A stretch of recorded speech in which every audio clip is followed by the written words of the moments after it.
When Palworld launched on the 19th of January, even the devs thought it would only reach 50,000 players. Palworld sold 8 million units in its first 6 days of early access and reached over 2 million concurrent players on Steam, making it the second highest played game of all time on the platform. A captured human? What the f***? Are you kidding me? Guys, did I just invent slavery?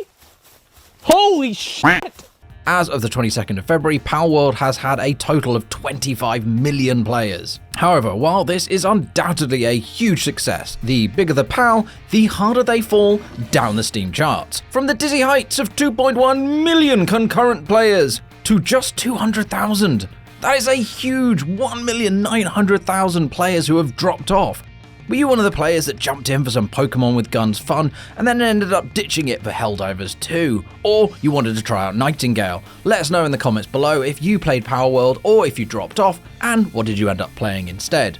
Now, new games coming out definitely affected Palworld, but there are a few other factors that kneecapped this game. We're going to go over them all and explain why Palworld is still number one in a key area. Here's one big reason you might stop playing a game: when the person who made it tells you to stop playing their game. What? All of this originates from Bucky. No, not that 90s cartoon rabbit, but rather Pocket Pair's community manager. Additionally, Bucky is credited as a designer and for the localization on Palworld. Bucky rightfully emphasizes, there are so many amazing games out there to play. You don't need to feel guilty about hopping from game to game. If you're still playing Palworld, we love you. If you're no longer playing Palworld, we still love you, and we hope you'll come back for round 2 when you're ready. Play lots of games, try different genres, and frequently flick through indie libraries to find hidden gems. Well, Bucky, I couldn't agree more. That's literally what we try and do here at FGS, help you find hidden gaming gems. Part of the issue is that players and developers now have access to a wealth of statistics about games, and a particular bone of contention for many is how numbers like concurrent players can be used as a bit of a cudgel, and sometimes in an inaccurate manner. Concurrent players can be a useful guide on certain multiplayer-focused games are doing, but have little value for single-player games like how Palworld is mostly played. The game has been criticized for its decline in player numbers when, in reality, anyone could have seen this as inevitable. Palworld is not an MMO, it's not a live service game, and it's not something like Counter-Strike 2, so it's sensationalizing to compare apples to PUBG. Bucky even doubled down on this, saying, "Some of you may have had your fun over the last 3 weeks and found yourself putting the game down. You don't need to feel bad about that. Palworld, like many games before it, isn't in a position to pump out massive amounts of new content on a weekly basis. New content will come, and it's going to be awesome. But these things take a little bit of time." That leads me on to my next point. What about this? Completely, mate. Palworld's captivating blend of familiar monster collecting mechanics and adult themes sparked initial excitement, propelling it into the gaming spotlight. However, this is an early access game, something that comes with a lot of caveats, which most players were not prepared for.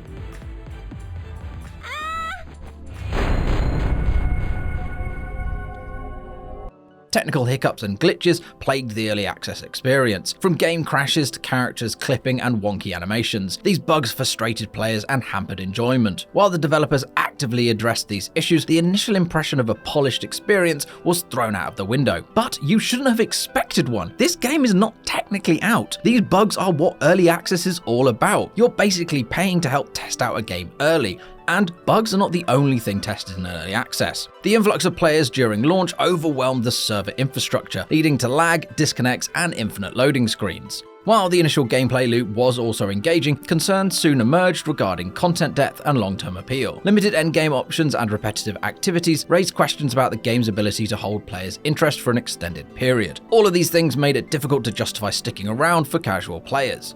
Palworld's exclusivity to Steam and Xbox also limited its potential reach and continued success. A monster collecting game like this could have potentially thrived on platforms like PlayStation and, more importantly, Nintendo Switch, where Pokémon reigned supreme. However, Nintendo were never gonna let this Pokémon clone onto their hardware.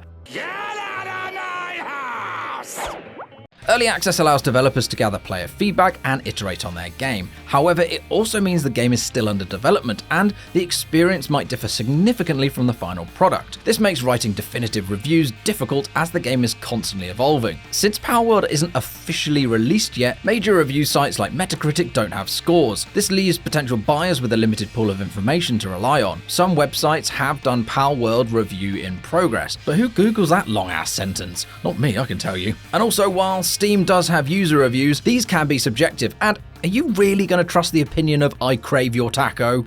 Palworld's explosive debut meant you saw it everywhere. Everyone was streaming it, everyone was posting meme clips, and if you weren't, you were asking your mates to explain it to you. However, it now seems the hype train has left the station and you can just about see it disappearing over the horizon. The game's launch capitalized on its unique blend of, so you like Pokémon, but you've grown up a bit since then, and now you like guns. How about this? How about this cluster of gaming goodness? Twitch viewership peaked at around 200,000 concurrent viewers, and social media platforms buzzed with fan art, memes, and discussions fueled by the game's novelty. Comparisons to Pokémon and the inherent intrigue surrounding its adult themes, like cute cuddly critters with railguns for hands, capturing humans and selling them on the black market, or even eating your own favourite pals, propelled Palworld into the gaming limelight. However, this initial fervour waned. Twitch viewership dropped significantly, settling around 5 to 10k viewers. And all that early access jank I talked about earlier, well, infinite loading screens don't exactly make for compelling viewing. While its social media presence is ongoing, broader discussions have subdued, replaced by community-driven content like fan creations, mod showcases, and discussions on upcoming updates. Despite the shift in hype, Palworld's future remains open-ended. The developers' active commitment to updates and addressing player concerns demonstrates their dedication to the game's growth. Additionally, the game's unique blend of mechanics and its thriving modding scene caters to a specific niche that continues to exhibit passionate engagement, even if that passion is rather strange, and they're so bold they're basically just making concrete jungles.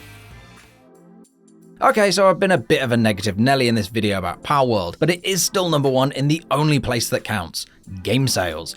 It's likely the biggest game of 2024, it's the end of February, and the game isn't even technically out yet. Last year, Hogwarts Legacy was the number one selling game with 24 million units sold. Palworld has sold 25 million already. And while games like Helldivers 2 are very popular at the moment, it's not even close. Helldivers 2 has only reached 1 million sales recently. For a small developer like Pocket Pair, this is amazing. It ensures the company's survival for the future. The cash injection also means they're currently on a hiring spree, and in the past month, Pocket Pair announced upcoming features for Palworld, including PvP, raid bosses, enhancing the building system, and new islands. However, they've prioritized addressing critical issues first, like bugs and servers. They're also working on implementing crossplay between Steam and Xbox, which could potentially increase the co-op player count. So while the current players have dropped, there are 25 million people out there that have this game. So when it finally releases officially with all this extra content, millions of people are going to jump back in. So while Palworld's launch has been monumental, it hasn't been without controversy. Pocket Pair revealed that their staff have received death threats amidst the accusation of Palworld being a Pokémon ripoff, which they deny. Following the launch, Nintendo swiftly removed a Pokémon mod, prompting the Pokémon company to announce their intention to investigate and take any action against infringements on Pokémon-related intellectual property rights. So, as long as they don't get sued into oblivion by Nintendo, we will hopefully see more content added to Palworld soon. What are you excited to see in Palworld, and would you jump back in? Let us know in the comments below, and subscribe to FGS to stay up to date on all the breaking games news on the internet every week here on FGS.